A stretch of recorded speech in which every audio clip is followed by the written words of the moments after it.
King of Pop has died. Who killed him? Was it an overdose? Many people thought that Michael was murdered. Amazing concerts. He sends out on Twitter, he says, "I'm transformed." He told fans at the Atlanta concert, his final show, that stay tuned, in a few days you're going to see something that's going to happen. Michael Jackson's worth more dead than alive. People wanted him dead. He was afraid. Something's not right. Michael told me that they were going to murder him. Clearly, there were secrets being kept. Rescuing this person down, not breathing. You could see there was some real pain. Who supplied pills to Prince? I think there's only one It couldn't answer. have been deliberate, could it? Who saw him last? What was he doing? The doctor's been the only one here. He said that Michael Jackson drifted off. This is the final curtain call. Welcome back to the channel. We're diving into one of the wildest conspiracy theories out there. The idea that music legends, Prince and Michael Jackson, two of the biggest icons in history, were killed because of their music. Some people believe these superstars didn't just pass away, they were taken out. But why? What's the story here? Hit that like button and let's unpack this together. First, let's set the stage. Michael Jackson, the King of Pop, and Prince, the Purple One, were absolute titans of the music industry. Michael gave us Thriller, Billie Jean, and Beat It. Prince brought us Purple Rain, Kiss, and 1999. Their music didn't just top charts, it changed culture, broke barriers, and spoke to millions. But with great influence comes great suspicion. According to some people, their power, their messages, and their control over their art made them targets. Let's break down what this theory claims. When these rappers get killed, not incidental. Somebody made $100 million. One pill could have been swapped out, and it would be Michael Jackson and Prince all over again. The main idea is that Prince and Michael Jackson were too influential, too outspoken, and too independent for the music industry's liking. Some argue that the industry, the big record labels, shady executives, or even larger forces saw them as threats. Why? Because both artists fought for control over their music, their image, and their legacy. They weren't just making hits, they were challenging the system. Black artists have been taken advantage of completely. And it's time now that we have to put a stop to this incredible injustice. And like Mrs. Sharpton was saying, people from James Brown to Sammy Davis Jr., some of the real pioneers that inspired me to be the entertainer that I am. These artists are always on tour because if they stopped touring, they would totally go broken. And it's been, the record companies really do conspire against their artists. They steal, they cheat, they do whatever they can, especially the black artists. For Michael Jackson, the theory points to his battles with Sony Music. In the early 2000s, Michael publicly called out Sony, accusing them of exploiting artists and even sabotaging his album Invincible. He famously labeled Sony's ex-CEO Tommy Mottola a devil. Some say this made him enemies in high places. Fast forward to 2009, Michael's sudden death at 50 from a drug overdose, officially ruled as administered by his doctor, raised eyebrows. Some fans believe it wasn't an accident, that it was a setup to silence him. Sony, Tommy Mottola. Tommy Mottola is the president of the record division. He is a mean, he's a racist, and he's very devilish. Tommy Mottola is a devil.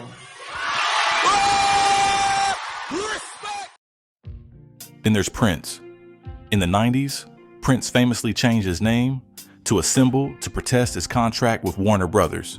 He even wrote the word slave on his face during performances to highlight how the industry controlled artists. Prince was vocal about owning his masters, and fought hard for creative freedom.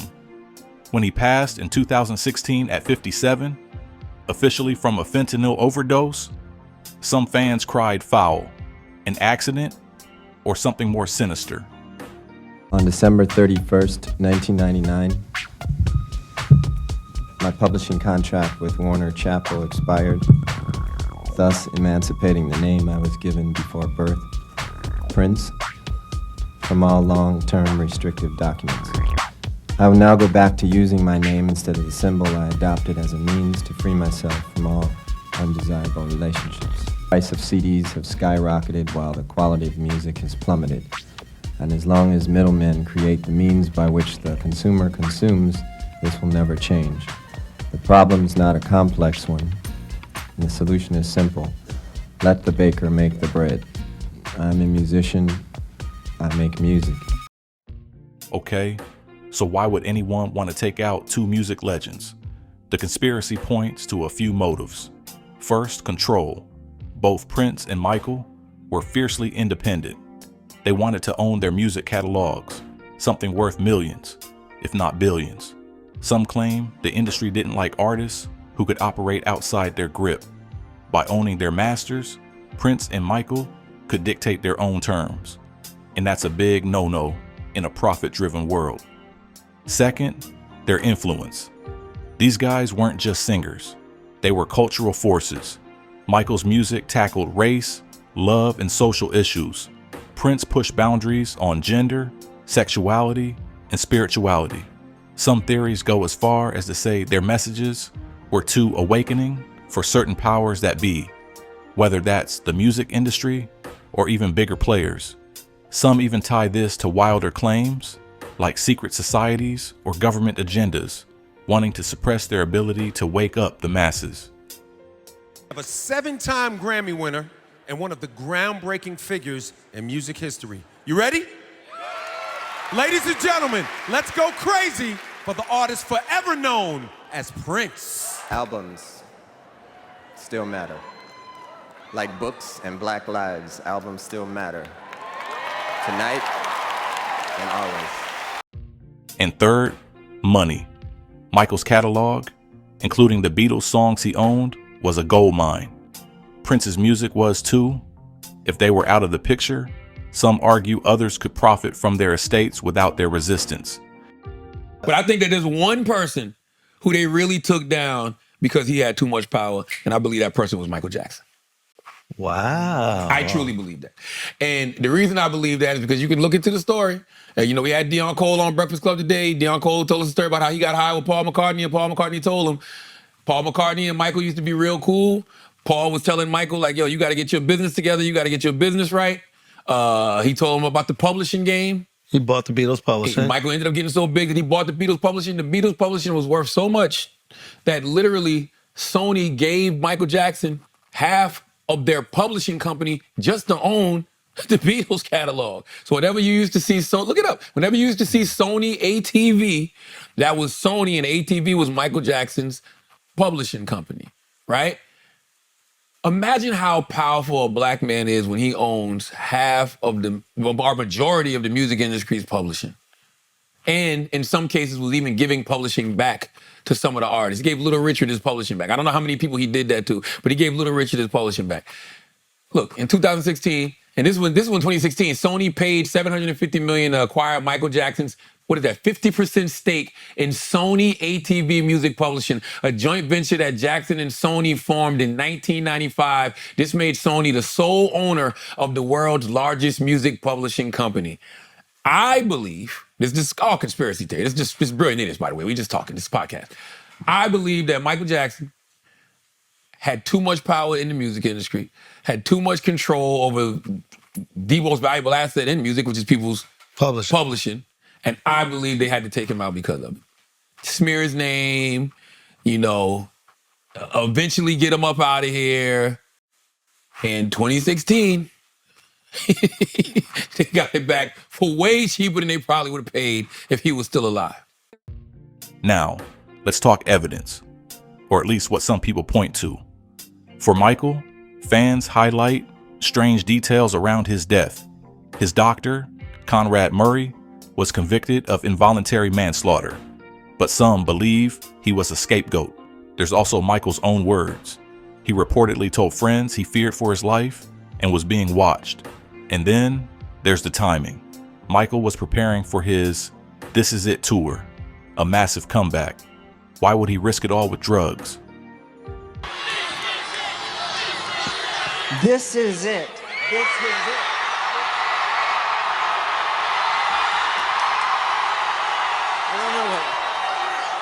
These will be my final show performances in London. This will be it. This is it. And when I say this is it, it really means this is it.